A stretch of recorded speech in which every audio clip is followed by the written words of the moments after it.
Hello, friends. Welcome, Salo, Mason, Abby home. The weekend of MLK Day, celebrating his birthday, Douglas and I came down with what we thought were just colds, random colds. But we just kept getting sicker and sicker and sicker. And the long weekend was over and it was time to go back to work, and we were too sick to go back to work. Coughs, fevers, lungs full of gunk. It's terrible. Well,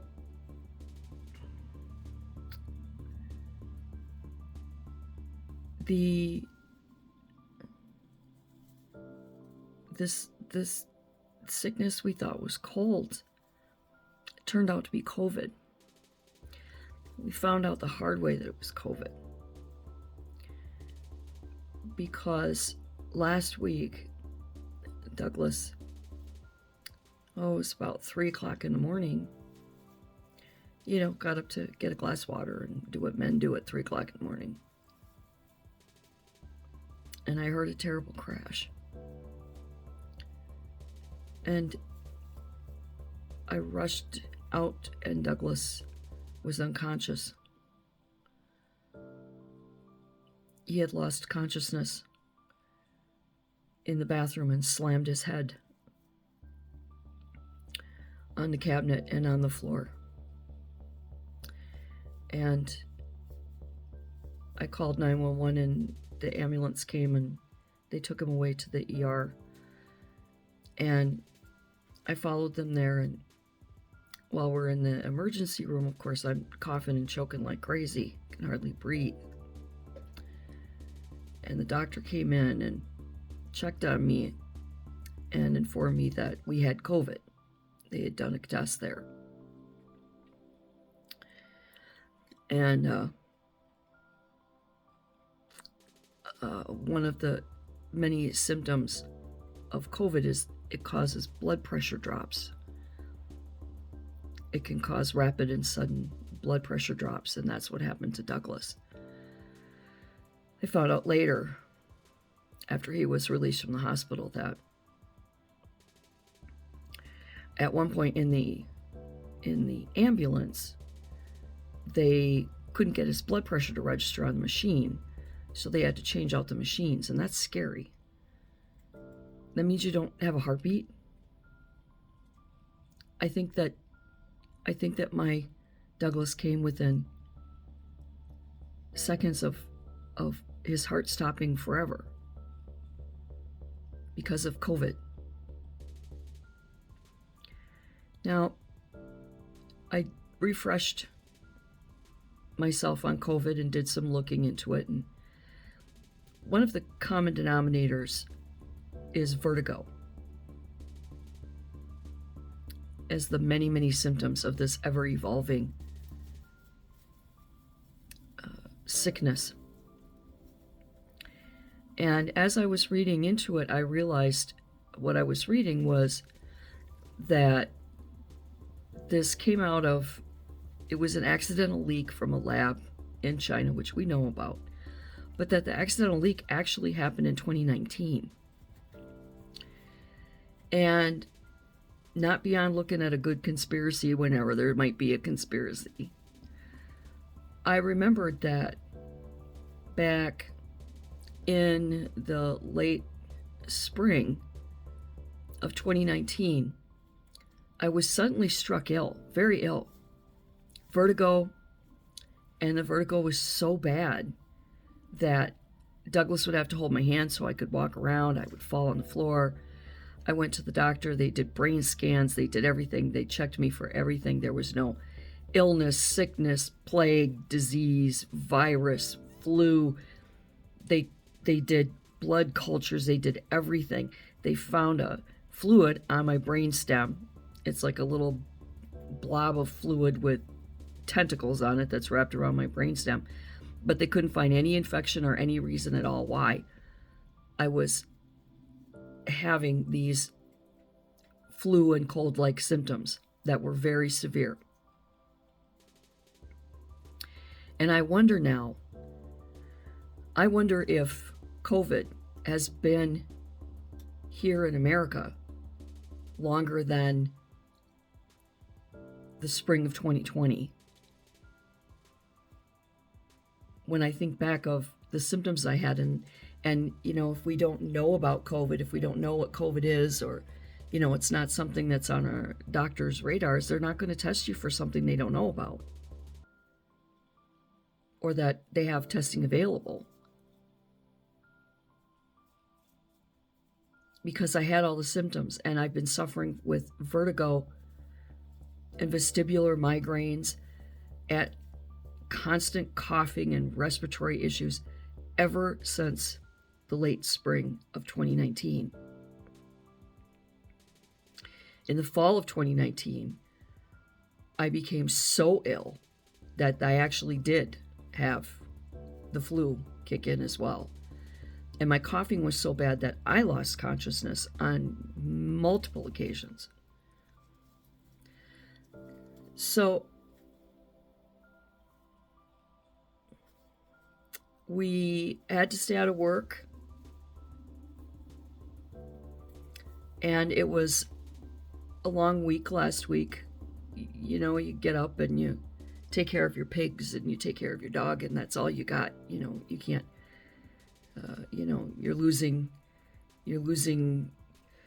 air, and you have to sit down, and it's terrible. And now that we're in week 2, we're both still sick. But the doctors at the hospital said there was no antibiotics or Tamiflu or anything that they could give us, to just use over-the-counter cold medications to alleviate the symptoms, get lots of rest and lots of fluids. And the only thing that they could do, the best thing they could do, was to suggest that we just bed rest. So we did, and we have. And I'm back to work now, but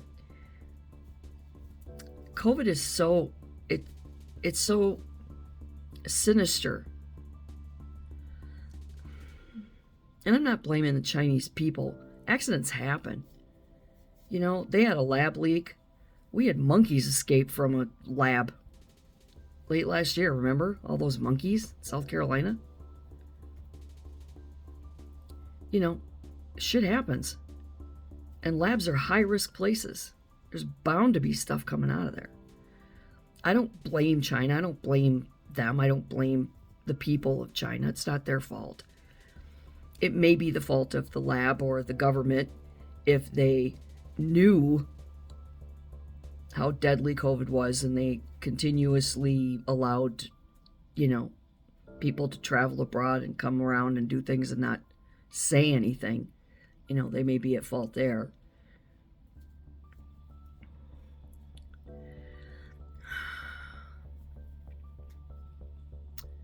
But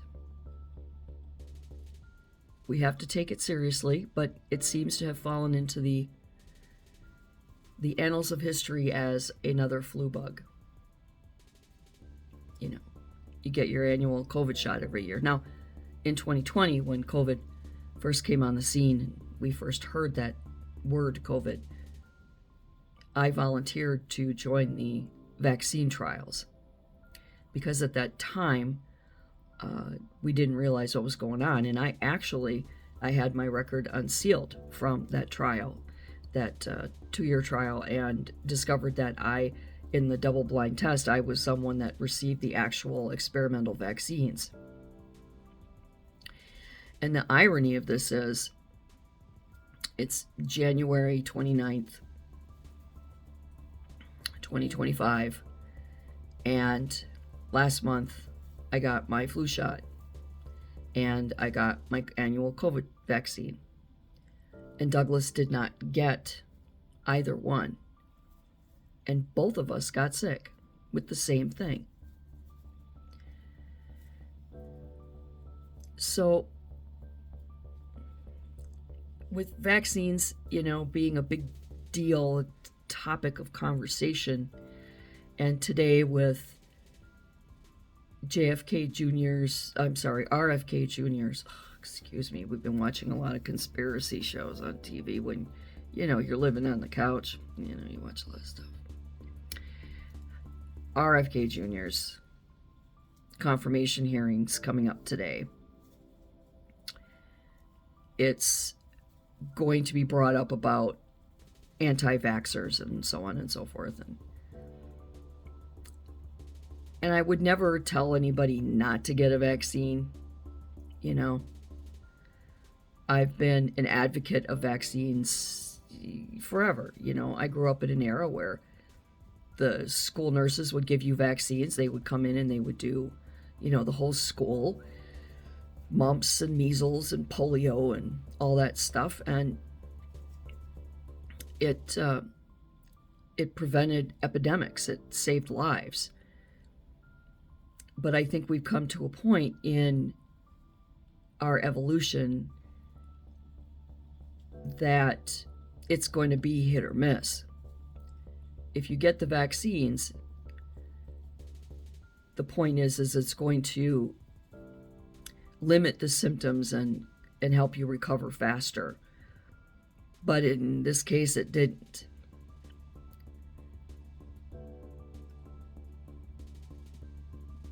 So it's ironic that I get the vaccines, Douglas doesn't, and we both end up very, very sick.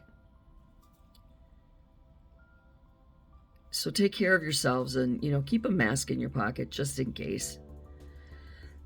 Because, life happens and life goes on and we still have to keep moving. And COVID is now going to become another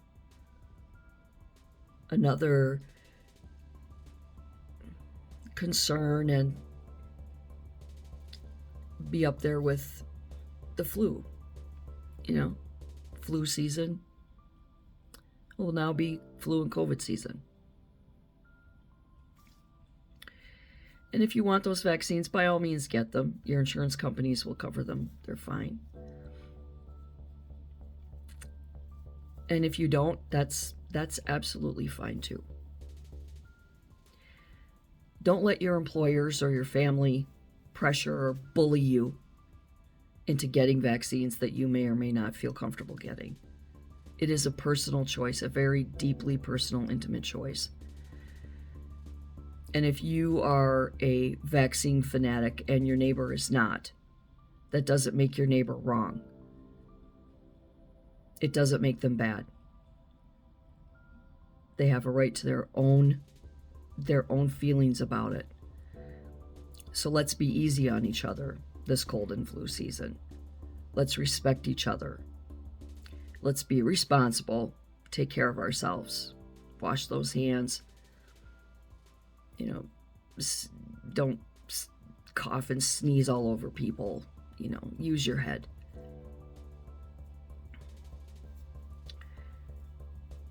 And until next time, do good, be good, and stay healthy.